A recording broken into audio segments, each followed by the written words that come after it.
Boker Mevorach les filles, j'espère que vous êtes en pleine forme. Shavuot Tov, j'espère que vous avez beaucoup de joie, beaucoup de force. Bezrat Hashem pour adresser cette nouvelle journée qu'il faut remplir de sens, qu'il faut remplir d'Akadosh Baruch Hu, qu'il faut remplir de réalisation de soi. Avec l'aide d'Akadosh Baruch Hu, on va démarrer une nouvelle sidra de cours qui vont nous permettre de nous préparer avec, encore une fois, l'aide d'Akadosh Baruch Hu à la fête de Pessah de la manière la plus juste, de la manière la plus remplie de sens, pour se préparer évidemment à la Hashkafa de cette fête, à cette fête de la liberté, à cette fête de notre liberté. Et on va essayer, par l'intermédiaire de ces petits cours, Bezrat Hashem, d'adresser des sujets aussi profonds que qu'est-ce que la liberté? Qu'est-ce que la liberté en fait de l'homme? Comment on arrive à arriver à Mitzrayim qui n'est pas un endroit physique, vous le savez, qui est un endroit en fait du Nefesh, où on peut arriver à des choses extrêmement étriquées, extrêmement réduites, qui emprisonnent la personne dans Mitzrayim, Milachon Metzarim, des limites comme les Mekoubalim disent, comment on sort de ces Metzarim, quel est le tafkid qu'on doit avoir justement dans cette réalisation de soi, dans cette réalisation de notre liberté. Et qu'est-ce que la liberté selon la Torah? Vous l'avez compris, on a beaucoup d'objectifs dans cette sidra qui va nous tenir, je l'espère, jusqu'à la fête de Pessah. Comment on arrive à dire que le Nefesh rentre dans des limites, dans un caractère étriqué, où il va se sentir mal, où il va se sentir pas forcément épanoui, jusqu'à qu'il ait le mérite, avec beaucoup de mahamatsim, beaucoup d'efforts, beaucoup de siyata d'ishmaïa, beaucoup de tfilot, pour avoir le mérite de sortir de ces metzarim. On va apprendre c'est quoi arriver là-bas et comment sortir de là-bas. Vous savez que le Haré Akadosh va dire qu'on est constitué de deux chelek du Nefesh. Il y a deux Nefashot en nous. Il y a la Neshama Elokit qui est liée à la volonté d'Akadosh Baruch Hu et celle qui étudie avec moi dans les ateliers des Midot. On a beaucoup développé là-dessus. Donc la Neshama Elokit qui vient d'endroits très hauts, qui est Eliona, qui vient d'endroits suprêmes, qui sont liés et qui est lié à la volonté d'Akadosh Baruch Hu. Et on a le Nefesh Behemit qui va être lié au Ratson du corps. Chacun veut prendre la direction, chacun veut l'ishlot sur l'homme, chacun veut diriger, chacun veut contrôler, que ce soit la Neshama Elokit ou que ce soit le Nefesh Behemit. Chacun se bat pour avoir en fait tout l'homme, toute la personne. Les deux tendances en fait vont nous diriger soit vers le bien, soit vers le mal, ce sont des choses en fait que vous connaissez, soit vers le haut, soit vers le bas. Et quand on comprend que quand on tend vers le haut, il n'y a pas de limite au bien, il n'y a pas de limite à l'abondance, il n'y a pas de limite à la compréhension, il n'y a pas de limite au cœur. C'est fort, c'est grand, c'est beau, c'est la Neshama qui va tendre vers des choses aussi hautes, vers des choses qui sont l'homogbalot, qui ne sont pas limitées. À contrario, le corps va tirer vers le bas, va enfermer l'homme dans sa matérialité, vers des désirs, vers des volontés de la Neshama Behemit, vers de la jalousie, vers des inyanim de kavod, vers des inyanim de achila, vers des inyanim en fait des désirs de ce monde qui vont l'enfermer dans des choses extrêmement étriquées, extrêmement limitées, extrêmement temporaires. Ce sont ces volontés basses, ce sont des volontés qui vont être l'opposé de ce qui constitue le moi authentique, qui vont enfermer l'homme dans l'envie de profiter de choses qui ne lui correspondent pas, alors que la Neshama va vouloir sortir des limites et va vouloir mériter d'accéder au Emet en fait de la Hana'a, du plaisir véritable, qui est le chibour, le lien avec Akadosh Baruch Hu. Et chacun en fait va avoir ces deux forces qui vont s'opposer. La différence entre deux personnes qui vont avoir ces mêmes forces qui vont s'opposer, c'est qui va la diriger. C'est ça la différence entre les personnes. Mais sinon, tout le monde a une Neshama, comme on le dit tous les matins. Eloka et Neshama Shenatata Bi Teora. Tout le monde a une Neshama Teora en lui. Tout le monde a, comme on l'a étudié dans l'atelier des Midot, Chelek Eloka Mimal. C'est-à-dire qu'on contient tous à l'intérieur de nous, sans différence aucune, justement la divinité. Vous savez comment les Chachamim en fait donnent l'exemple de ce qu'est la Neshama. Ils disent, c'est exactement comme si tu arrivais à extraire en fait une pierre d'une montagne. Quand tu retires une pierre d'une montagne, est-ce que la pierre, elle est différente de la montagne? Absolument pas. Elle contient le même matériau. C'est exactement la même chose. La pierre et la montagne dont elle est extraite, c'est exactement la même chose. Et bien la Neshama, c'est une partie constitutive de la divinité qu'on contient en nous. Pareil, si tu vas chercher avec un cos, avec un verre, de l'eau de mer dans la mer, l'eau que tu vas tirer de la mer, c'est exactement la même consistance, le même contenu, la même composition de l'eau que tu tiens dans le cos, dans le verre, que celui de la mer dont tu l'as extraite. Le cos, c'est le corps.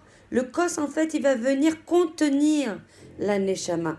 Le verre, c'est ce qui va limiter, justement, la capacité de la neshama à irradier. Et évidemment, vous le savez, pour celles qui étudient avec moi depuis longtemps et qui étudient tout court, vous le savez qu'il y a 5 parties dans la Neshama. Et dans la Neshama, il y a encore dans ces 5 parties, encore 5 autres parties. Ce qui fait 125 niveaux de Neshama.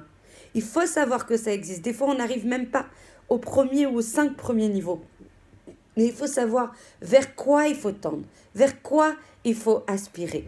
Comment il faut nourrir justement, quelle mazone, quelle alimentation il faut donner à la Neshama pour qu'elle puisse grandir, se développer, se purifier. Et plus on va purifier la matérialité et l'état à vote de ce monde, et plus on va avoir accès à une luminosité, à une capacité de la Neshama à irradier. Combien c'est grand, combien c'est porteur de sens. Plus on va arriver à intégrer ça, pas juste à savoir, parce qu'aujourd'hui je ne vous donne pas des chidushim, c'est une introduction en fait au fonctionnement du nefesh, à la liberté du nefesh, et comment avec la fête de Pessah, on va sortir de nos limites pour justement accéder à l'infini, pour accéder en fait à une réalisation de soi pleine et authentique. Des fois, on ne sent pas la Neshama parce qu'elle est justement encapsulée dans plein de clipotes qui sont liées en fait justement à ces désirs qui nous tirent vers le bas. Mais malgré tout, des fois, on peut entendre des aspirations, on peut entendre des pensées, on peut entendre des volontés. Et ces aspirations, ces volontés et ces aspirations sont l'expression de la Neshama. Quelle est la faute qu'on va commettre et que la majorité d'entre nous commettent? On va transformer ces volontés, ces aspirations, ces désirs qui sont illimités, qui sont l'expression de la Neshama, en disant oh, j'ai des envies, j'ai envie de beaucoup d'argent, j'ai envie de beaucoup de plaisir, j'ai envie de beaucoup de kavod.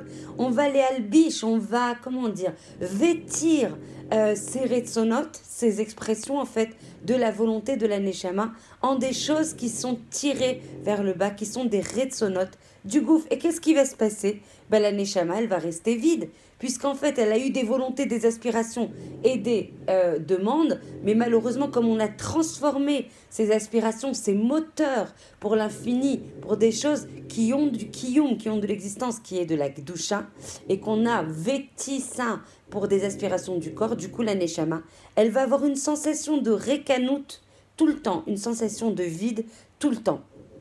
Et donc, du coup, quand on va avoir des volontés, des fois, de chofesh, en fait, de chofesh, de menoucha, il faut savoir que c'est des volontés, en fait, de la neshama, de ne pas être limité, de ne pas être dirigé, d'être libre d'aspirer, en fait, à l'infini. Qu'est-ce qu'on va faire, nous?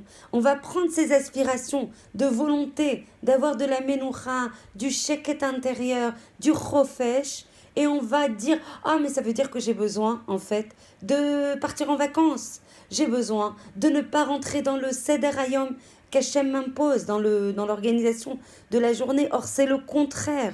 En fait, la volonté de la Neshama, c'est justement d'être libre de ses ta'avot, d'être libre de ses limites, de s'élever vers Akadosh Baruch Hu.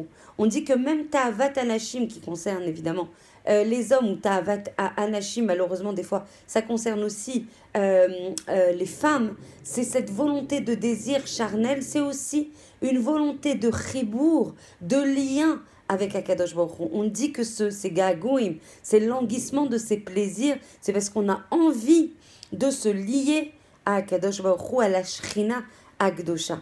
Et du coup, en fait, au lieu de se lier à la lumière infinie qu'Hachem nous envoie, et ce depuis la création, on va se lier au rocher, on va se lier au nitouk, à la déconnexion en fait d'Akadosh Baruch Hu. En fait, tu as le bon ratson dès le départ, mais au lieu de l'alimenter en le remplissant, en le développant, en l'alimentant, comme tu ne le comprends pas, tu vas le transformer en désir, en ressonnote en fait, pour le gouffre. Et ça, c'est très important parce que le contraire du développement et de la gdusha, c'est le rocher, c'est la toum'a. La toum'a, c'est justement ce qui va te déconnecter de ta vitalité, de ta joie, de ta lumière. Et du coup, tu vas te connecter avec ces tavotes, avec ces désirs de ce monde, à de l'impureté qui va encore plus te plonger dans le vide, dans l'obscurité. Et tu ne peux pas tenir. On ne peut pas tenir avec ce vide. Pourquoi? Parce que ça va contre le ratson d'Akadosh Baruch Hu. Regardez l'erreur immense où on dit oui, Hachem il veut pas me donner, Hachem il veut pas m'envoyer les yeshuot, Hachem il veut pas m'envoyer les refuot, Hachem il veut pas m'envoyer les brachot. C'est chalila l'inverse, les gamres. Hachem il ne veut que te donner. Hachem il t'a créé pour te donner. Hachem il t'a donné la possibilité de ressentir d'Afka ce vide et ce manque de lumière et ces manques parce que justement tu dois, dans ce manque, rechercher la capacité de le nourrir. Et si tu ne le nourris pas avec les bonnes choses, alors dès que les plaisirs vont s'arrêter, tu ressentiras encore ce vide. Et Hachem, il va te faire sentir ce vide d'autant plus fort que tu dois le remplir avec des choses véritables. C'est quoi un rachat? C'est quelqu'un qui sert son ratson. Rachat avec les rachetevot. Ratson shel atzmo. Il va servir ses propres envies au lieu d'aspirer à des choses beaucoup plus grandes, à des choses beaucoup plus véritables, à des choses en fait qui font la volonté d'Akadosh Baruch Hu de te remplir. Donc on a compris aujourd'hui dans cette première Akdama, et on va rentrer de plus en plus dans le détail pour comprendre pourquoi on tombe dans ces Metzarim, pourquoi on tombe dans Mitzrayim, comment on sort de cette Égypte au niveau de notre Nefesh, au niveau de notre Neshama. Une fois qu'on va comprendre pourquoi on tombe, avec l'aide d'Akadosh Baruch Hu, on va voir comment on en sort, comment on grandit, comment on s'épanouit, comment on a accès à un moi véritable, un moi qui se lie à l'éternité, un moi qui se remplit de ses plaisirs véritables, un moi qui a accès à une joie authentique, une joie, une sérénité intérieure d'être enfin arriver à soi. Et encore une fois, c'est le travail d'une vie qu'on ait le mérite, Bezrat Hashem, d'accéder à notre liberté, à ce Chag HaCherut qu'est Pessah, et qu'on puisse profiter de tous ces jours de Hachanot pour se libérer nous-mêmes, grandir, se lier à Kadosh Baruch Hu, qui est le seul moyen d'arriver à la joie authentique, qui est le seul moyen de réaliser une vie épanouissante et pleine de sens. Ken Yeratson, qu'Hachem nous donne ce mérite et qu'on puisse s'unir. N'hésitez pas à envoyer ces cours. On est aujourd'hui 293, je crois, 294 abonnés. Il y a beaucoup plus, Baruch Hashem, qui écoutent les cours que les abonnés. Mais c'est votre responsabilité, c'est notre responsabilité à toutes, de prendre ce matériau qu'est la Torah, qui est l'infini, qui est le Ratson d'Akadosh Baruch Hu, et de le donner à d'autres personnes qui n'ont pas encore la possibilité d'en profiter. Donc vous devez envoyer ces cours au maximum de personnes pour que les personnes aussi sortent de Mitzrayim et qu'on puisse arriver, Bezrat Hashem, à une Géoula amitit, à une Géoula shlema, Bezrat Hashem. Je vous embrasse très fort et je vous souhaite une très belle journée de liberté collée à Akadosh Baruch Hu.